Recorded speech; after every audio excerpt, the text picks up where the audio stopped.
इस कार्यक्रम के लिए हजारों की संख्या में पलम विहार से लेकर बादशाहपुर तक पूरा बादशाहपुर विधानसभा क्षेत्र यहां पे बैठा है। मैं आप सबकी तरफ से मंत्री जी का, महाराज श्री का स्वागत करता हूं। अगर आज ये कहा जाए, पूरे हरियाणा के इलेक्शन लेके कहा जाए, तो शायद राव साहब का प्यार है कि कोई एरिया नहीं बचा जहां से वहां का एक रिप्रेजेंटेटिव यहां ना बैठा हो। पूरी विधानसभा बादशाहपुर यहां पे बैठी है। सबसे बड़ी बात, आज एक ऐसा दिन जहां महाराज श्री पूरा अपना जीवन समाज को समर्पित कर चुके हैं। हरिओम पवार जी पूरा जीवन समाज को समर्पित करके ये पहचाने जाते हैं समाज के कार्यों के लिए। राव नरवीन सिंह जी पहचाने जाते हैं अपने कार्य करने की शैली की वजह से, अपनी कार्य नीतियों की वजह से। आज एक बहुत बड़ा दिन और हम सबका सौभाग्य मंत्री जी, आपने हमेशा हर सामाजिक काम में अपने जरूरी से जरूरी काम छोड़ के हमारा साथ दिया। आप सब लोग जितने यहां पे बैठे हैं, सब साक्षी रहे हैं 23 मार्च शहीदी दिवस के देवीलाल स्टेडियम के अंदर और इस हॉल के अंदर भी। शायद बहुत कम लोग जानते होंगे कि आज बहुत बड़ा दिन है। बहुत कम लोग जानते होंगे, हरिओम पवार जी आपने बहुत बड़ी बड़ी कविताएं कही। एक बहुत बड़ा दिन, मैं पूरी टीम को कहूंगा ऊपर जाए जल्दी से। बहुत बड़ा दिन, हमने उसको छुपा के रखा था, लोगों को मालूम नहीं आज क्या है। आज बहुत बड़ा दिन है, शहीद आजम भगत सिंह का जन्मदिन। खुशी की बात यह है, जब शहीदी दिवस मनाया गया, राव साहब तब भी थे, हर बार होते हैं, और आज जब जन्मदिन का आपको सरप्राइज दिया जा रहा है, तो आप सब हमारे साथ हैं। एक बार जोर से भारत माता की, और उस हीरो के लिए जिसने इस देश के युवाओं को आज तक एक सोच दी, एक शक्ति दी, सबके दिलों में राज करते हैं। एक बार जोर से शहीद भगत सिंह जिंदाबाद, शहीद भगत सिंह। आज इलेक्शन का समय है, बहुत से लोग, स्वाभाविक भी होता है, धर्म संकट की दिवाई देते हैं, रिश्तों की दिवाई देते हैं। आपसे इतना कहना चाहता हूं, आपसे इतना कहना चाहता हूं, शहीद भगत सिंह एक बहुत बड़े जमींदार परिवार के बेटे थे, जैसे हमारे राव साहब भी।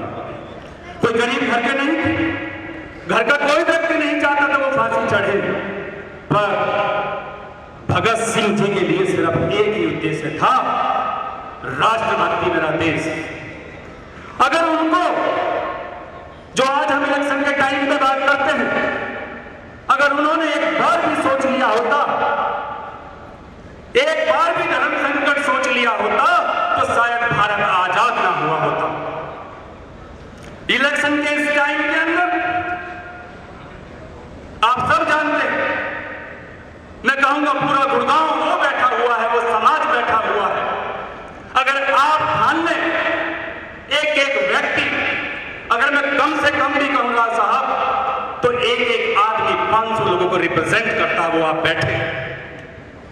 ये दिशा, ये आप क्या करने वाले बैठे हैं कि राव साहब, सरकार भी, हम भगवान से प्रार्थना करते हैं आप सब करेंगे, सरकार भी बनेगी, और जिनको अभी तक हम मंत्री जी कहते हैं, इतना ही कहूंगा, यहां तक तो मैं भी कह सकता हूं, उप मुख्यमंत्री तो जरूर बनेंगे, क्योंकि मुख्यमंत्री तो शीर्ष नेतृत्व करता है। हम तो इतना भी कह सकते हैं। आज आप सब जानते हैं गुड़गांव की पीड़ा क्या है। पिछले कुछ समय से पूरे गुड़गांव के अंदर, अगर हम बात करते हैं सीवर सिस्टम की, सड़क की, कूड़े के ढेर की, पूरा शहर गेट के अंदर बहुत बुरी व्यवस्था है।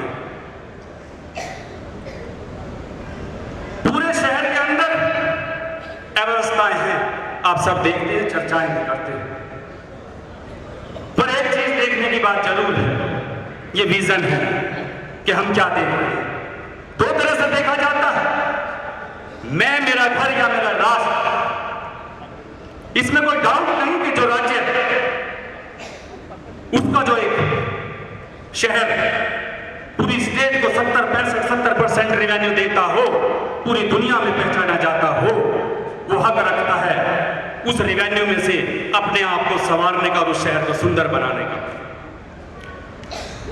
आज शहर, आपकी गलियां हो सकता है खराब, मानना चाहिए, पर मैं कहता हूं, बहुत से लोग कहते हैं विकास नहीं हुआ।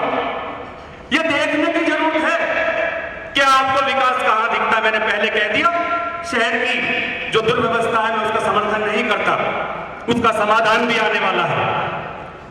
परंतु जो कहते हैं विकास नहीं दिखता, बाहर निकलिए, हमें विकास दिखता है द्वारका एक्सप्रेस वे देख के, हमें विकास दिखता है बॉम्बे बड़ौदा एक्सप्रेस वे देख के, हमें विकास दिखता है रेलवे फ्रेट कॉरिडोर बना के, हमें विकास दिखता है अयोध्या में राम मंदिर बनने से, और हमें विकास दिखता है भारत का तीसरी सबसे बड़ी अर्थव्यवस्था बनने में। और वो दिन दूर नहीं कि जिस दिन ये सपना पूरा होगा कि भारत दुनिया की पहली सबसे बड़ी अर्थव्यवस्था होगी, हमें इसमें विकास दिखता है। पिछले बहुत समय से आप सब जानते हैं, 5 साल आपका बादशाहपुर विधानसभा क्षेत्र, अगर सही में कहूं तो बिना विधायक का ये क्षेत्र था। मंत्री जी से मैंने चर्चा की, एक दिन हम साथ थे, कार्यक्रम के लिए गए हुए थे, बार बार मिलते हैं, दुखी होते, व्यथित होते कि यार ये शहर का क्या हो गया। आपको बता देना चाहता हूं, यहां बहुत सा यूथ भी बैठा हुआ है। स्वयं राव नरवीर जी 3 बार मिनिस्टर रहे हैं, सबसे यंग एज के मिनिस्टर भी राव नरवीर के नाम पर रिकॉर्ड है। मैंने चर्चा की, जितने लोग यहां पे बैठे हैं ना, पूरा शहर बैठा है। राव साहब आप गांव में जाते हैं, राकेश भाई आप कहते हैं पूरी सरदारी आई हुई है, गांव में सरदारी बोलते हैं, और आप यहां पे पूरे शहर के, वो गांव में आप जाते हैं, ये पूरे शहर के प्रतिनिधि और पूरे शहर के सरदारी बैठे, आप सब बैठे। और एक चीज बता दूं, जब मैंने मंत्री जी से चर्चा की, व्यवस्था इतनी खराब हो चुकी, हमने तो साथ काम किया है 2014 से लेकर 2019 तक।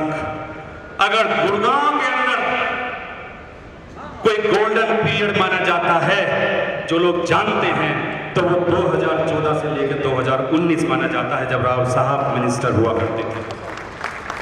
मैंने पूछा कैसे होगा, राव साहब कहते हैं मोहर आप लगा देना, बात करके बोल रहा हूं आपसे।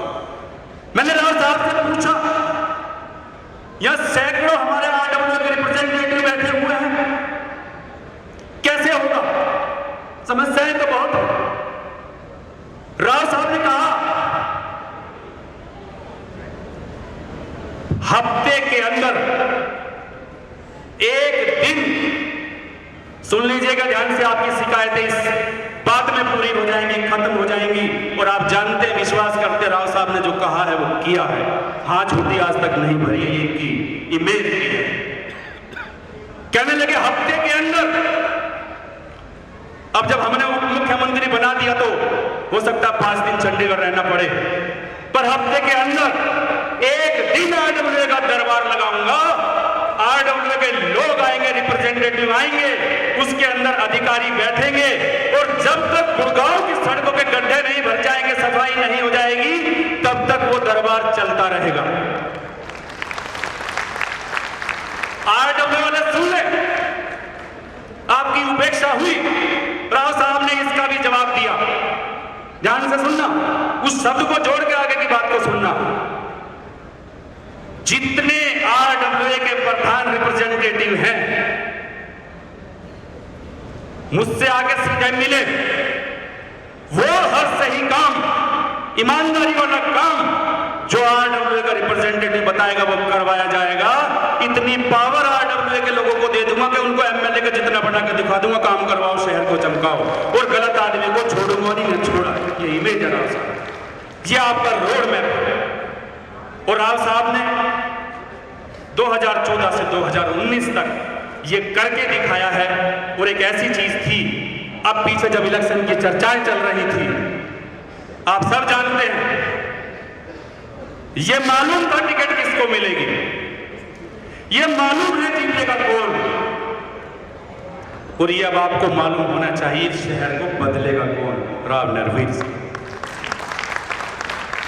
और एक चीज जरूर कह देना चाहता हूं, लास्ट समय का थोड़ा सा अभाव है, राव नरवीर के साथ एक चीज और देख लीजिएगा, सिर्फ गुड़गांव नहीं बदलेगा, पूरा हरियाणा प्रदेश बदलेगा। पूरे अहिरवाल क्षेत्र को आज बहुत बड़ी खुशी है कि राव नरवीर जी को टिकट मिली। और अब इतना ही कहना चाहूंगा, आप सब लोग जो यहां पे बैठे हैं, इस चर्चा को आगे बढ़ाइएगा। 5 तारीख को ईमानदारी से अपना धर्म निभाइएगा। जो बात, जो भरोसा आपके ऊपर मैंने राव साहब से कहा है कि यहाँ एक एक वो व्यक्ति बैठा है जो 500 वोट डालने या डलवाने का हिम्मत रखता है। 3 दिन, और राव साहब ने पहले भी बता देता हूँ कहा है, मेरे लिए कहीं झंडे उठाने की जरूरत नहीं, कहीं जाने की जरूरत नहीं, मोबाइल यूज कर लेना। और मैं वादा लेना चाहता हूँ आप लोगों से, जहां तक हो सके हर व्यक्ति को जागरूक करना, वो वोट डाले। और जब आपसे पूछे, और राव साहब यहाँ पे जितने लोग बैठे ना, ये वो लोग हैं, इनसे लोग पूछ के वोट डालते हैं कहां डालनी है। हमारे यहाँ पे भी ऐसा होता है। तो भाई मैं तो ये कहूंगा, देश को देखते हुए, राष्ट्र हित को देखते हुए हमारा देश तरक्की करे, सेफ हैंड में रहे, मैं तो जरूर कहूंगा कि बीजेपी को वोट डालना, हो सके तो आप भी यही कहना।